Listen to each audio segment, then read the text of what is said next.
So what's going on, guys, and welcome back to episode number 34 of our Portsmouth career mode. And as you can see, we have got an extremely difficult game coming up. We have got to play MK Dons. As you can see from the bottom right of your screen, we're currently sitting in third place. MK Dons currently sitting in second. So if we win this game, we'll be just 1 point behind them and 2 points behind Huddersfield if they lose.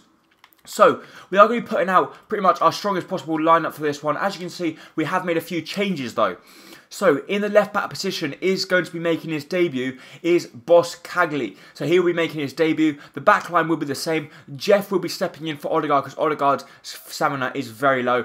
Bergwijn has now come back from injury and so has Torres. Torres I will be playing even though he's got a plaster next to his name, but hopefully he's not going to injure himself anymore. So, can we get a fantastic win up against MK Dons? We'll have to wait and see. Through to Josh Onomar here. Josh plays the ball out wide to Bergwijn. Bergwijn's control isn't the best. It jumps up in the air and they do in fact get the ball clear. But in the 10th minute of the game, we're starting to show signs that we really do want to get an early lead in this game. And that will really help us to try and hold on for the rest of the game if we can get an early lead. But we're going to play the ball out wide here to Alves, our right back, who's getting a little bit of freedom down the right hand side. And that's a really good challenge there. Jeff's played the ball through to Josh here. Josh to try and find the back of the net. It's a good save. It comes to Bergwijn and Bergwijn can't get the slightest touch on it to put it into the back of the net.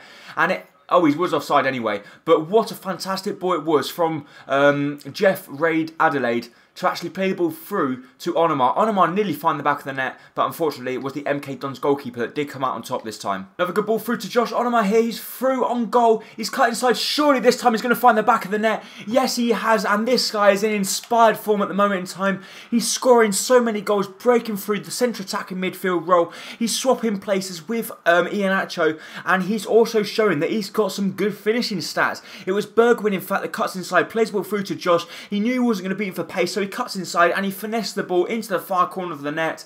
And what a fantastic goal from Josh Onomar. Good boy over the top to Oliver Torres here. Oliver Torres is through, he's going to strike it, and Oliver Torres, who's only just come back from injury, has in fact put us 2-0 up in the game. He's doubled our lead. A lovely ball roll cuts inside, and he goes past one, he goes past two, and he beats the goalkeeper to the far post. What a fantastic run it was from Fabian Torres, and that is why I decided to sell Larsson, because I thought Larsson wasn't performing up to his normal standards. He's always injured, and when we've got a player like Fabian Torres who's just come back from injury, scoring goals like that, there's no need to have a player like Larsson on the bench. The break's on for us here. Josh has been played through. Josh is going to play the ball over the top to Iheanacho. Lovely ball over the top. Can we make it 3 in the first half? Iheanacho, not the best. Oh my God. I was just about to say Iheanacho were not the best first touch, but he fires the ball past the goalkeeper, and in the 38th minute, we're 3-0 up against second in the league, MK Dons. How is this happening? Josh, once again, the centre of all the action, plays a lovely chip ball over the top to Iheanacho. Not the best first control, but he matched it with a fantastic strike, and they picked up his 8th goal in the league. There's no stopping that one.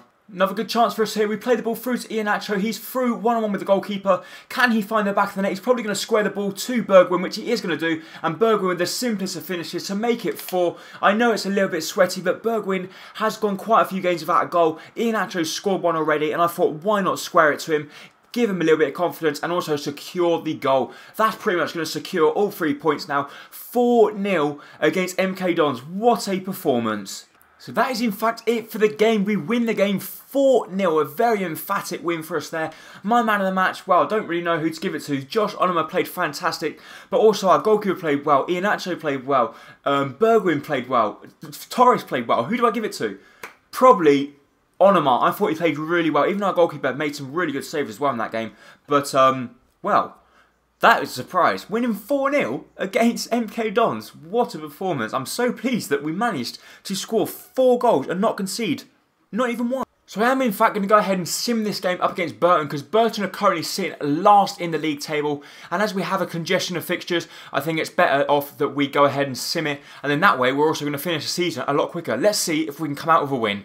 Yes, of course we can win. We only win by 1 goal, but thankfully it come in the 2nd minute as well. So Vale scored in the 2nd minute and did in fact pick up the win for us. So that keeps the pressure on the top. Let's see if anyone has lost the game. Before that, we are going to move into transfer deadline day, but there's nothing much we can do unless a big deal comes in and we can accept it, but I very much doubt it. We are going to offer pre-contracts to 2 players that we found. This guy here, Henrik Ojama from Swindon Town. He's 25 years of old. He's 68 rated. As you see there, he's got very good physical stats, and he doesn't look to be that bad a striker, and he's currently on 5,000 a week. So what we're going to go ahead and offer him a deal. Let's see if he accepts it, and if he does, great. If not, then obviously we won't get him. But there's also another player that I'd like to go in for that's only 3,000 a week, and the reason being I need obviously backup players, and also because our squad's not that big at the moment, it's also good to bring in players that, even though they're not going to be playing that many games, it's also good to bring in a few just as backup players. And this guy goes by the name of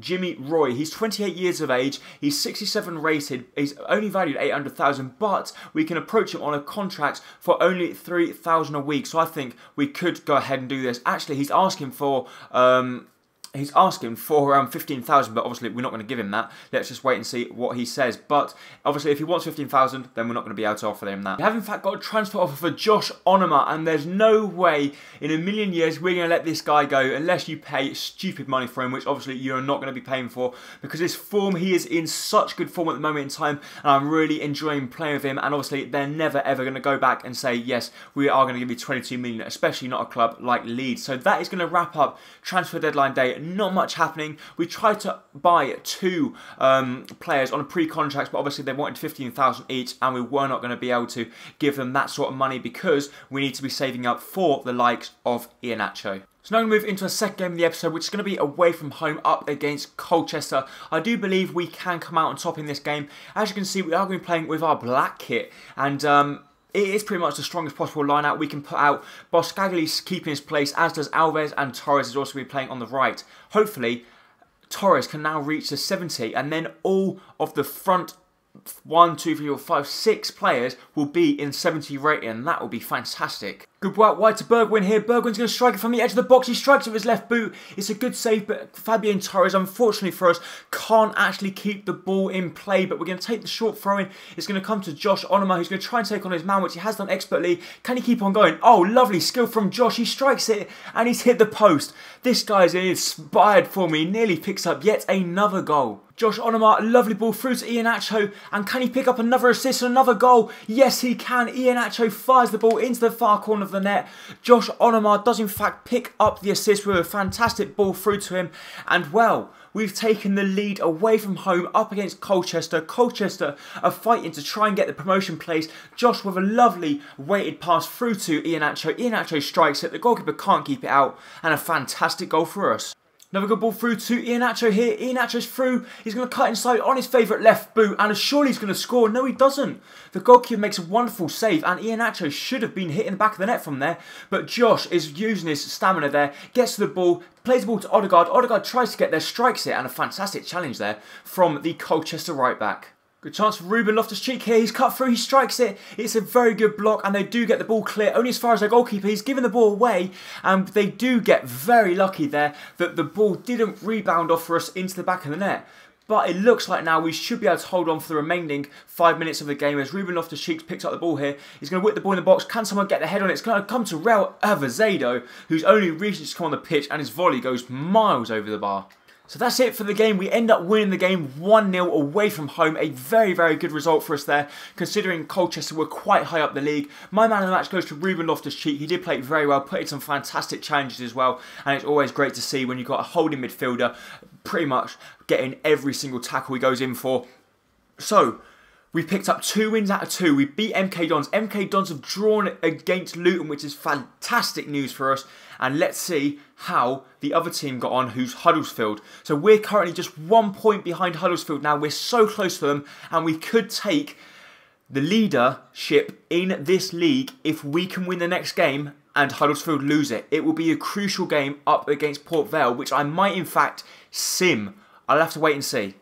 So we are going to sim the game up against Port Vale because as you can see in the season calendar here, we have got a game later on up against Peterborough. So we're going to play the game against Peterborough, then we're going to play the game up against Carlisle, and then we're probably going to play these 2 games as well. And then we just have these games remaining, and then that's pretty much it for the season. So hopefully we can go ahead and win this game against Port Vale even though we're going to sim it. So we do go in fact and win the game. We win the game 2-1. A Carver for them actually missed a penalty as well, so a fantastic result for us, winning the game 2-1 away from home against Port Vale. And that now has put pressure on the leaders, and we're top.